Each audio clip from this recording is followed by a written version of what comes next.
Assalamualaikum warahmatullahi wabarakatuh. Selamat siang, anak-anakku. Semangat berpuasa. Jangan lupa selalu menjaga 5M agar kita selalu sehat. Oke, hari ini kita akan bicara tentang peluang. Namun sebelum jauh kita bicara tentang peluang, kita akan bicara tentang definisi peluang itu sendiri. Jadi peluang, setiap manusia, setiap kejadian di dunia ini pasti mempunyai peluang. Peluang hidup, peluang mati, kemudian peluang untuk sukses, peluang gagal, atau peluang-peluang yang lain. Ketika kita berbisnis atau apapun, kita pasti punya peluang. Ataupun yang lain.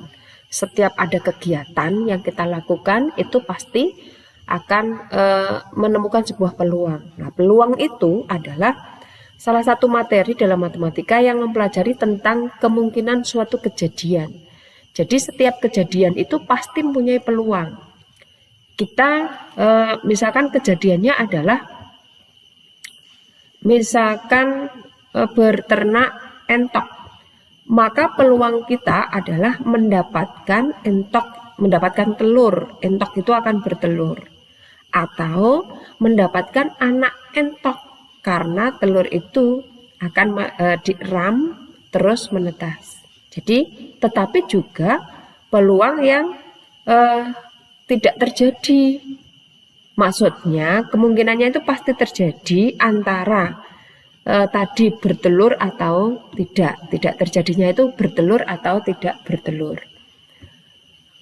Kemudian dalam peluang sendiri ada istilah-istilah yang harus kita kenal, yaitu yang pertama adalah titik sampel, ada ruang sampel, ada kejadian, dan ada percobaan.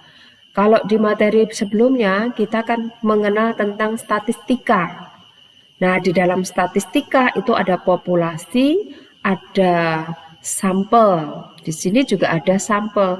Nah, kalau di populasi itu berarti semua pembicaraan yang akan kita teliti. Kalau sampel itu sebagian dari yang kita teliti.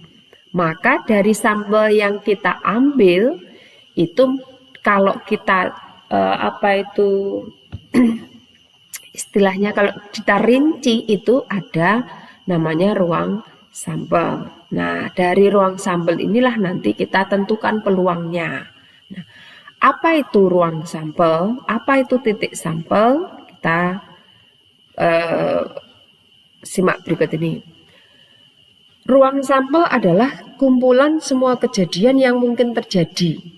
Nah, ruang sampel ini disimbolkan oleh S. Jadi nanti ketika kalian membuat notasi-notasi jangan menggunakan S, karena S ini dalam matematika sudah dipakai untuk ruang sampel.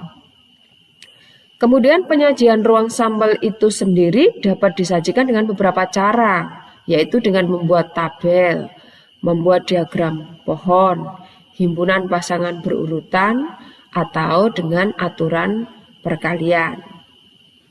Nah, sekarang ada titik sampel. Kalau kita sudah merinci ruang sampel, maka yang ada di ruang sampel itu adalah titik sampelnya. Kemudian kejadian itu adalah himpunan bagian dari ruang sampel. Jadi himpunan bagian. Ada kalimat himpunan. Himpunan itu selalu menggunakan kurung kurawal. Jadi penulisannya harus selalu menggunakan kurung kurawal. Kemudian percobaan itu suatu tindakan yang dilakukan untuk mendapatkan hasil. Misalkan kita percobaannya adalah menanak nasi. Maka apa yang pasti terjadi? Yang pasti terjadi pasti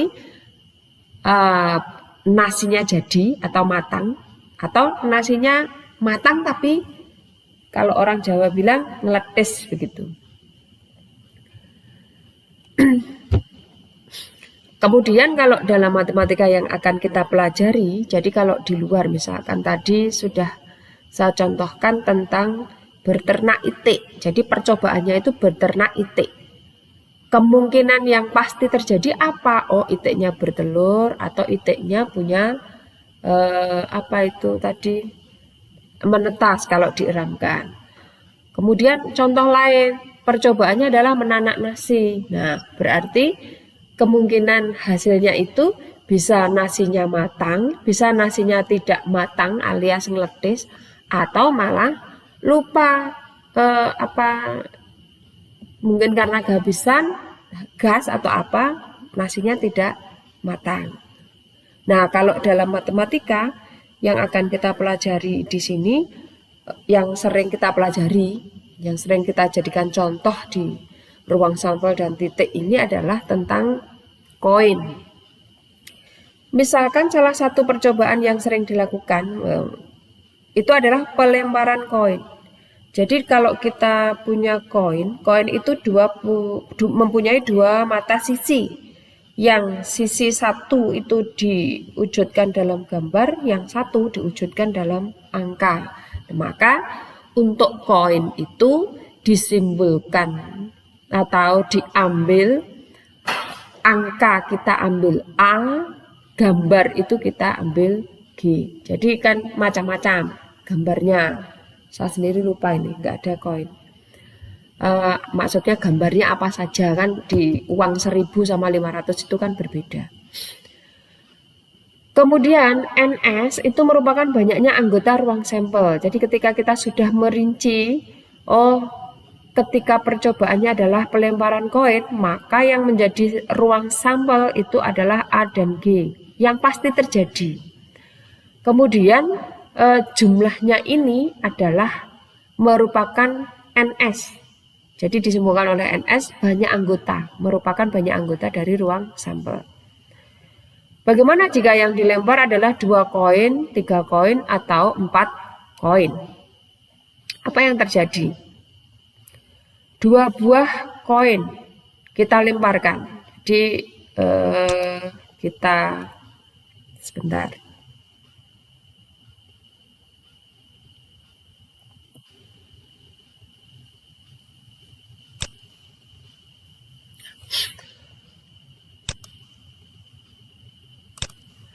Kalau yang kita lempar, jadi kalau tadi ada 1 koin, 1 koin kita lempar, tadi yang pasti muncul, yang menjadi ruang sampelnya itu adalah A dan G. Jumlah ruang sampel itu adalah 2. Kita tulis NS. Nilainya adalah 2. Bagaimana kalau yang dilempar itu adalah 2 koin? 2 koin.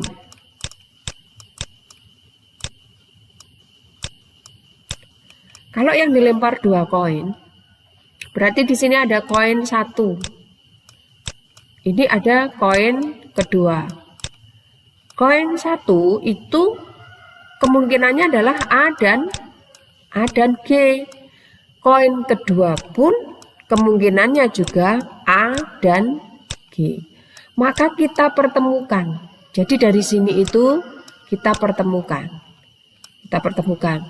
Oh, kalau yang terjadi, misalkan koin pertama muncul A, koin kedua juga muncul A. Artinya koin pertama dilempar itu muncul A, kemudian koin kedua dilempar juga muncul A.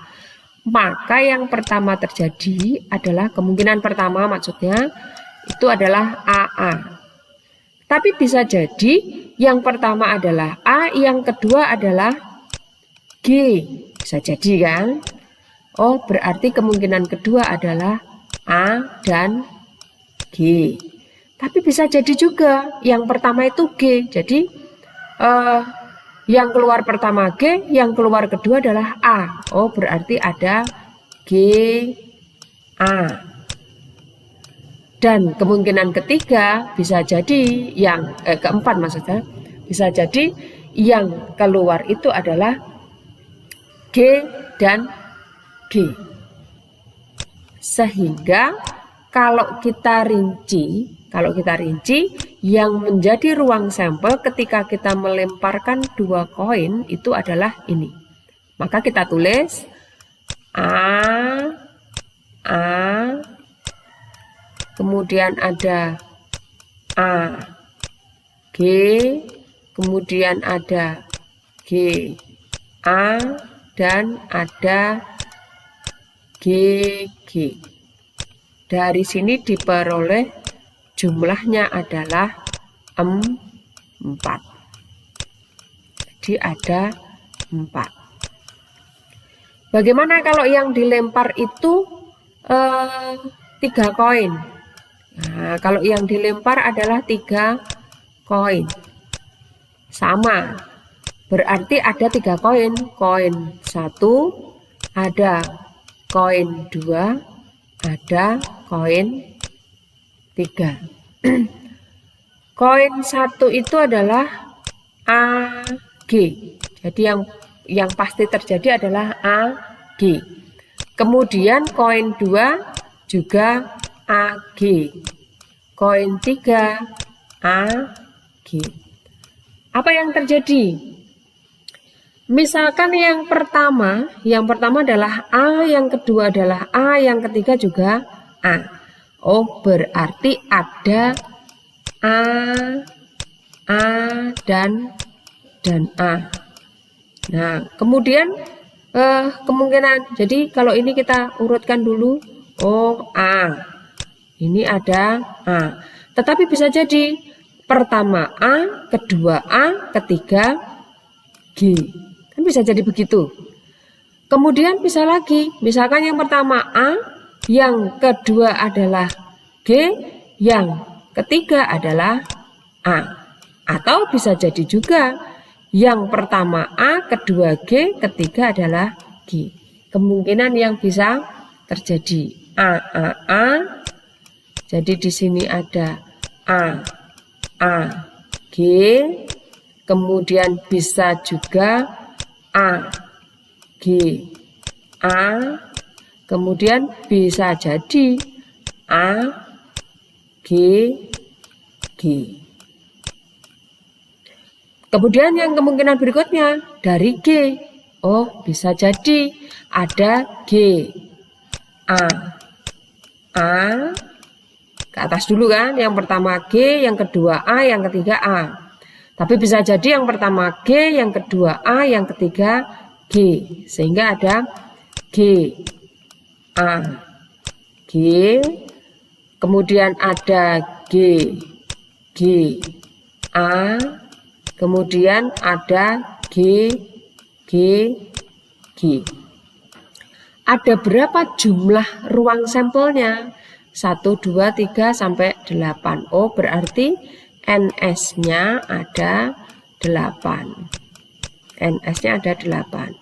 Nah, ini adalah kemungkinan-kemungkinan yang terjadi, yang menjadi ruang sampel dari pelemparan 1 koin, 2 koin, dan 3 koin. Nah, bagaimana dengan 4 koin? Nanti kalian coba sendiri setelah pembelajaran ini. Kemudian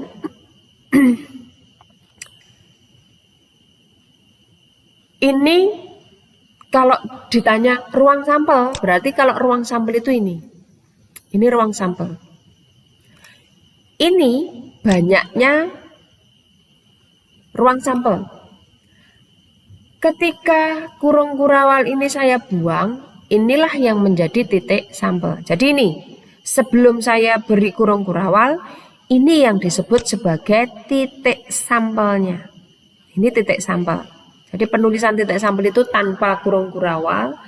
Tetapi kalau ruang sampel itu dengan menggunakan kurung kurawal. Perbedaannya di sana. Kembali ke sini. Jadi ada 2 buah koin dilempar, ruang sampelnya itu tadi, 3 koin dilempar, ruang sampelnya itu. Nah, sekarang pertanyaan berikutnya,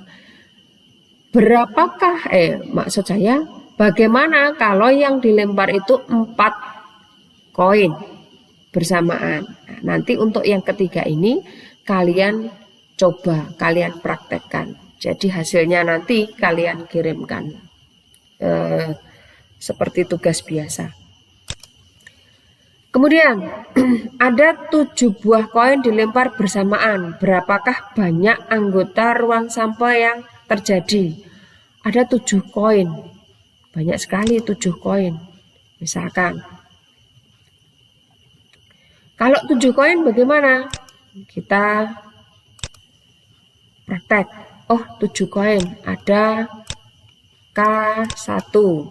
Ada K2.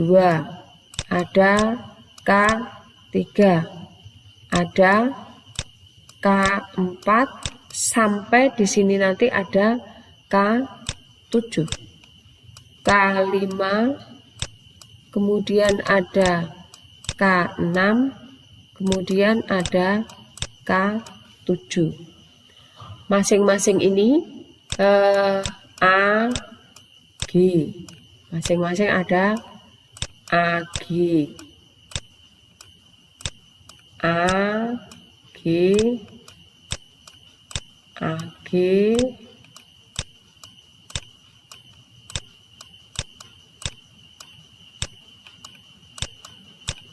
AG. Nah, yang kemungkinan terjadi pasti banyak kan?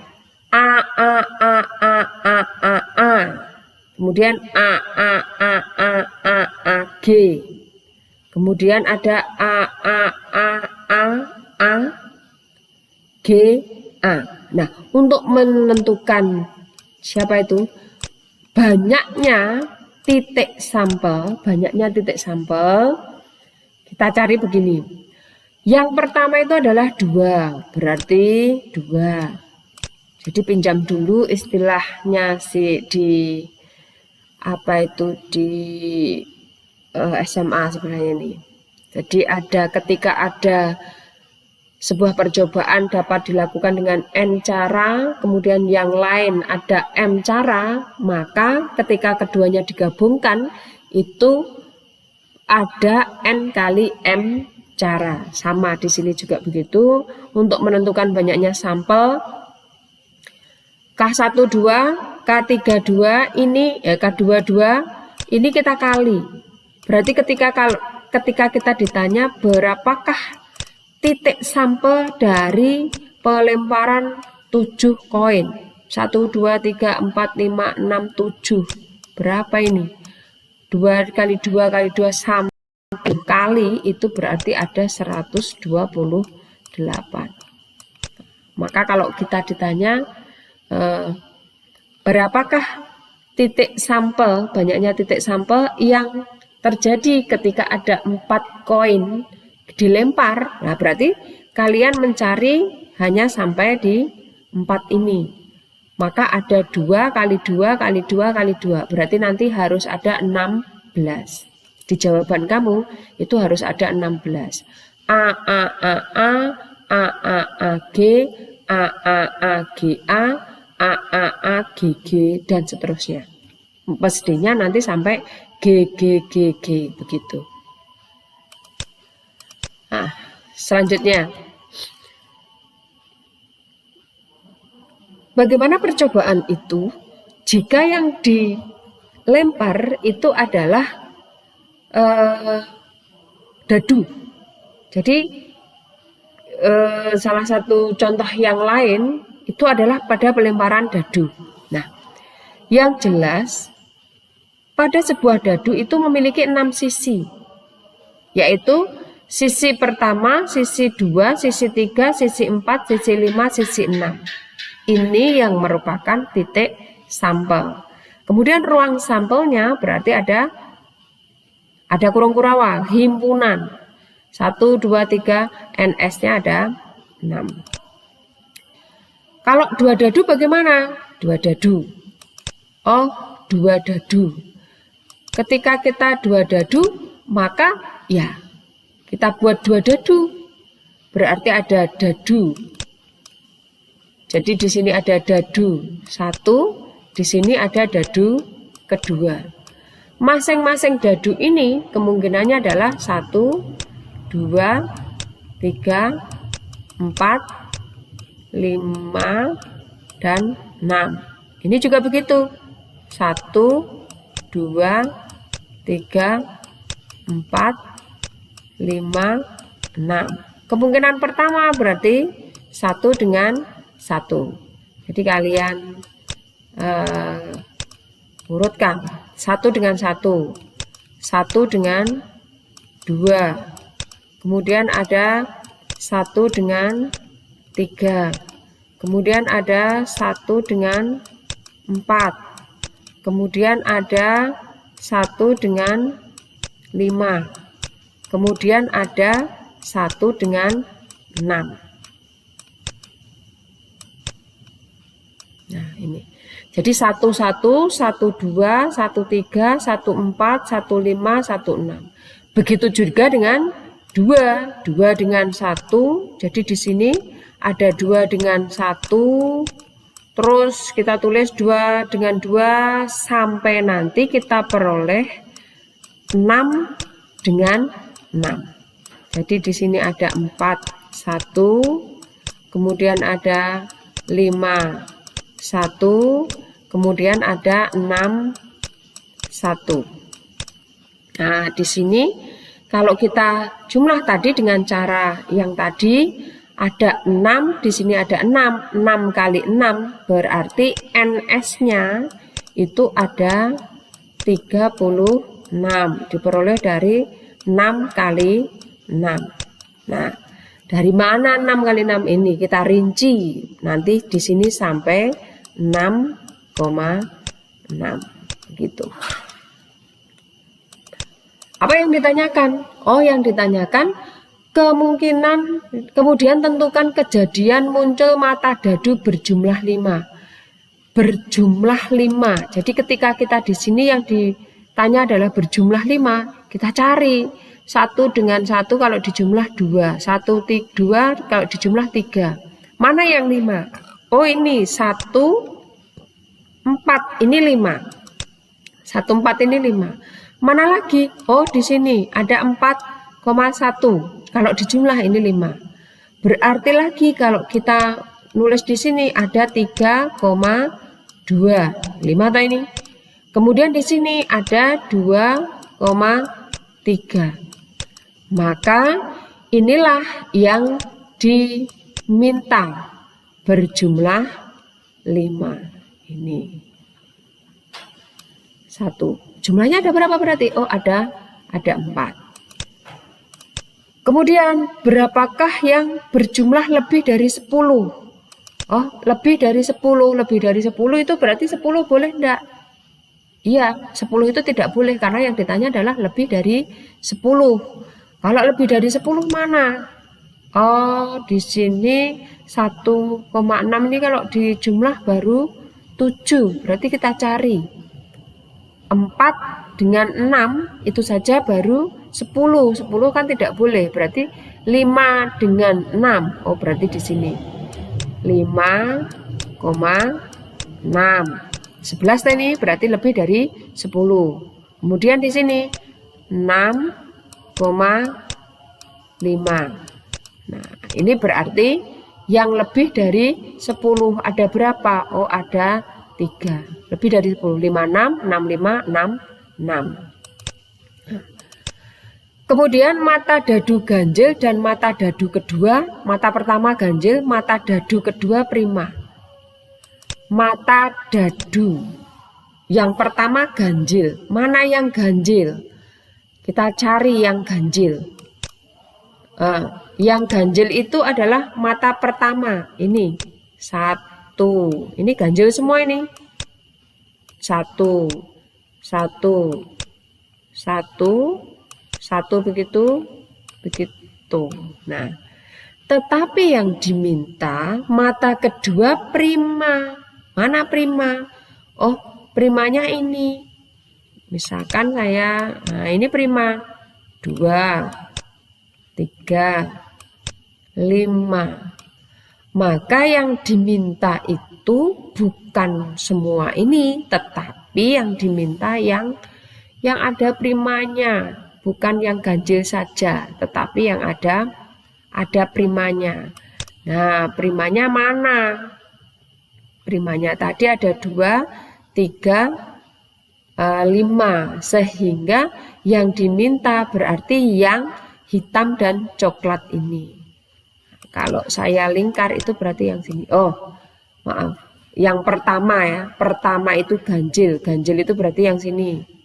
Ini kita, nah ini kamu lengkapi sendiri nanti. Nah ini juga, ini kan juga ganjil.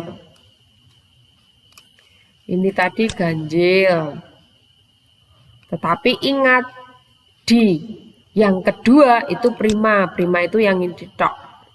Nah, berarti kamu cari yang merupakan irisan keduanya. Nah, di sini. Nah, maka yang dimaksud itu yang mana? Oh, ini berarti yang dimaksud. Misalkan tak kasih warna apa ya biar warna ungu aja ya. Ungu. Hijau. Merah sudah. Ya weslah hitam aja. Nah, ini berarti yang diminta adalah 1, 2, 1, 3, 1, 5. Kemudian ada siapa? 3, 2. Ada 3, 3. Di sini kita tulis 3, 3. Kemudian ada di sini 3, 5. Kemudian di sini ada 5, 2. Nah, yang saya lingkar hitam-hitam ini. Ini 5, 3. Kemudian ada di sini mestinya 5, 5. Berarti yang pertama itu ganjil, yang kedua itu prima, itu ada 1, 2, 3, 4, 5, 6, 7, 8, 9. Ada 9. NS-nya ada 9. Nah, untuk ini bagaimana dengan ruang sampel pelemparannya adalah 1 dadu dan 1 koin. Ini kalian praktekkan dulu. Kalian praktekkan. Kemudian yang slide 10 ini juga kalian praktekkan. Jadi ada ruang sampel 2 dadu 1 koin. Nah, ini nanti yang buat tugas yang ini aja ding. Slide 10 sama slide berapa tadi?